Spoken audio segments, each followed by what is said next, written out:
is Get It Back in Gear Mondays. We went through our 8-week run and saw some incredible results. Now we want to go beyond the 8 weeks and continue to live the good life. But before we do that, we want to take you back to our season finale, our 8-week run finale.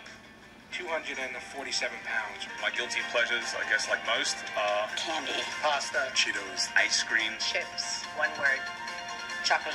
better myself, my body. I'll look better, I'll feel better, and if I feel better and I look better, I'll do more. Let's show everybody Lynette. Now look at her. She looks fantastic. Come on over here, Lynette. I love it. Lights, camera, action. Let's talk about a family. There's Kiki and Dad, JJ. I lost 21 pounds. Has it been fun to do it together? Yes, it has. As a family? It really has. Check him out now. Max, another man, setting example for his family. Yeah, look at the outfit. Look at him. He's ready for the pool. Get you fired up all over again. Back with us, our guru, Mark McDonald, who led us through that. Thank you again. Oh, of course, I mean, Mike. Thanks for being 9% body fat, man. You're like a machine. Well, I was skeptical, and we did it, and you were absolutely right. Thank you, as I was able to take it to a new level. That's got to fire you up, number one. Oh, it's the best. And you still have to be excited, because the question now is making sure people don't make mistakes. What's the biggest mistake that people make after having some success and losing some weight? Number one mistake is they don't make it a lifestyle. You know, diets attack people at their weakest moment, so they starve, they cut their calories.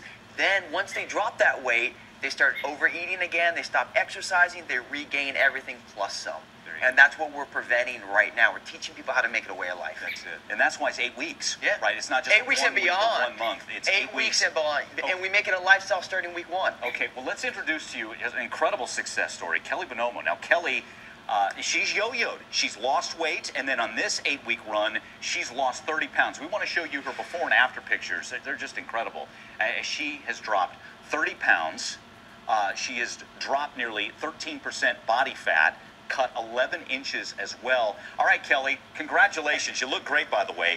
But before we get to the now, as we look at some of these photos and these great numbers, you've yo-yoed in the past, haven't you? Where you've lost some weight and then went back. What happened? I actually, back in 2007, had dropped 140 pounds initially.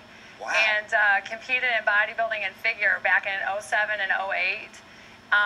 And I thought that I had it beat then, but I did that by restriction. So I was really just counting calories and didn't really have the education then on how to keep it off. And it's funny that this segment is on this today, because has always been the hardest part, is sometimes people can get the weight off, but to maintain it is always seems harder once you're there. You know, Kelli, and Mike, when people crave food, it's because they're starving themselves. So all those temptations, it's because you have low blood sugar and you're dieting and you're restricting. You've never felt that way throughout your 8-week journey, right? You've made this a way of life, so you still know you can eat the food you love. You just need to do it in moderation. So you can have the ice cream. You just have to get back on plan, correct? That's absolutely right. And you know, we have that mentality that, you know, we should be restricting or we should be creating some kind of deficit to lose the weight. But the reality, most of my clients, and even for myself, it's like every time you turn around, it's time to eat again.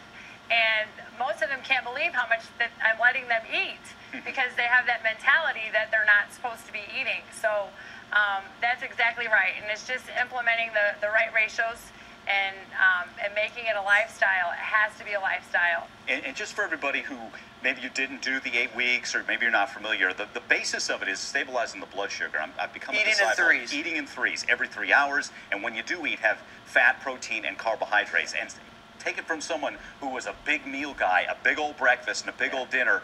Mark transformed my eating to where now I have a nice breakfast with some protein and some carbs, a little bit of fat. 3 hours later, I've got my smoothie. And that's it, right, Kelli? I mean, that eating is not, I don't want to go back. No, because your blood sugar is balanced, it releases your stored fat, and it makes you not crave that food, correct? Yes, and the thing is most people will find too, when they go just a little bit past that time to eat, what ends up happening? Boom, you're hungry.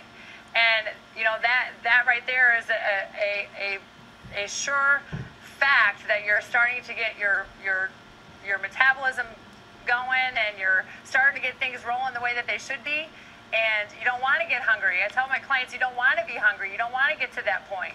You want to be eating consistently every 3 hours so you don't get to that point where you're ready to eat your arm. Hey, Kelli, I mean, you obviously you look great. You're so full of life. That smile says it all. Thank you. Tell me, Thank you. and give a word of motivation as you answer this question to everybody out there, how you know in your heart you're never going back. You're never going to gain 40 again or anything even close to that. Well, I know that I'm never going back because for the first time, I've done this the right way. I've made it a lifestyle. I am not restricting. I'm not depriving myself of things that I enjoy to have. And if there's any advice that I can give to anybody out there, one thing, like whenever I'm having a bad day or whenever one of my clients is having a bad day, I always tell everybody to just visualize where you want to be at your goal. And if you can see that in your mind and you believe it, then you can achieve it and be it.